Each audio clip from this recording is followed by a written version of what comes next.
But let's quickly just talk about guaranteed terms on life cover. So if you look at a guaranteed term, what that means is that the insurance company, when they take out or when they give you your risk cover, they have a specific term that they guarantee those rates. So they say for the next 3 years, 5 years, 10 years, we won't increase more than the compulsory increase we quoted you.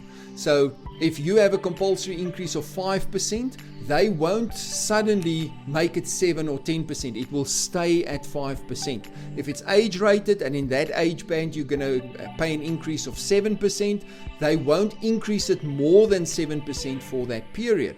And that's called your guaranteed term. Now that guaranteed term changes from company to company, and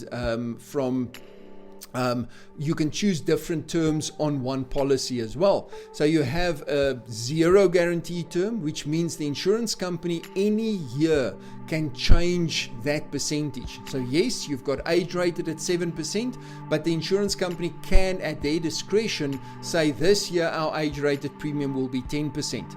Then you have 5-year guaranteed term, which means for 5 years it's set, but after that 5-year guaranteed term, they can increase it up to 20 or 25% for that 1 year, and then it will be set for another 5 years. And then you have 10-year guaranteed terms, where for 10 years the increases are set.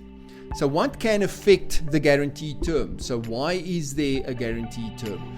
The guaranteed term is there to protect the insurance company for in case something happens that has a dramatic effect on the mortality rates of their clients. Mortality rate is the amount of people that are dying on a yearly basis. That's the mortality rate. So something like a pandemic, and that we've been going through now. So the guaranteed terms is specifically built in for something like what we have just experienced with COVID, where there's a pandemic that happens and mortality rates start increasing. That means the insurance company, on how they predicted how much of the people will pass away and they have to pay out life cover, that changes suddenly and dramatically.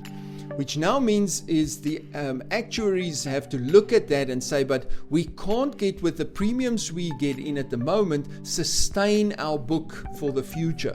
So we have to increase premiums to counteract this mortality rate. So they then sit and they say, well, we have to increase across the board at 10% or 15% to make sure that our book stays sustainable. Now they can then, at your guaranteed term, they can then increase it with a maximum, I think it depends, between 20 and 25% that they can put it up with. So that could be an effect of COVID that will still start happening as policies, because the mortality rates have definitely increased during this pandemic. So when the policies then get to their guaranteed terms, the insurance companies will definitely start looking at that and seeing if they need to increase it more than the normal increase that were on the policy. So that could still happen. I haven't heard any insurance company say that they are enforcing that yet. And in the 23 years I've been in the industry, we haven't had a situation where an insurance company has had to enforce that at a guaranteed term. But I do think it might happen this time around.